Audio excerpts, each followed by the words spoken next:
Itataise Investments component of it is at a practical level. One of our companies, Perfect Stitch, is located in Deep Kloof, Soweto. And it was deliberate because we wanted to deal with this thing where people have to travel for hours on end to go to work. So we said, we'll bring work to the community. It makes it easier for our employees to get to work.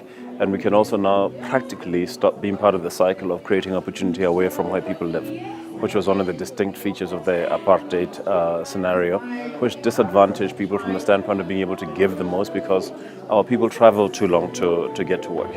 So that's a concrete thing. We're active in the infrastructure space. We're specifically looking at water and new technologies for making water more cheaply available because we have a water shortage in the country, and without water we can't do agriculture, we can't wash, we can't do very many of the, and particularly in industrial applications, water is a scarce and important resource. So we're active in that space.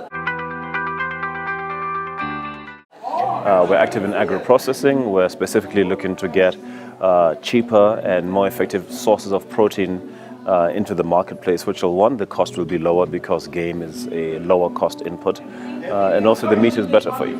Our food security is declining as a country. I think there's something in the region of about 40% of our beef or something like that which is imported. That's not sustainable because that's money that we're exporting to other territories. And eventually it's our ambition to be able to put that cheap protein into the schooling environment, but it's a higher quality product. Why is that important? Our kids need protein in their system so they can grow, maintain alertness, and be able to be effective in the classroom. No point giving people education if they're not in a position to engage it because they're either hungry or malnourished.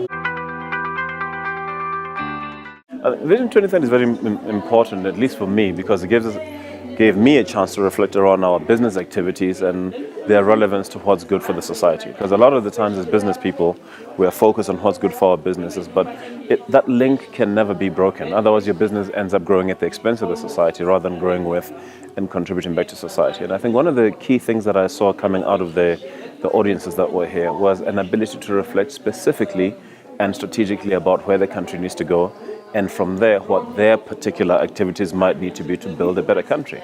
We keep talking of wanting a better South Africa, but it's not often enough that we link our particular activities concretely to the role that we must play and can play in making better of what's to come. And I think it also connected a lot of people in the public and the private sectors, and that dialogue is important. It has to be organic. It can't be something that we do in times of crisis alone. It has to be an ongoing and natural conversation. Mohale Ralebitso, CEO of Itataise Investments. You're watching Vision 2030. Vision 2030, the National Development Plan. It's our future. Let's go for it, man.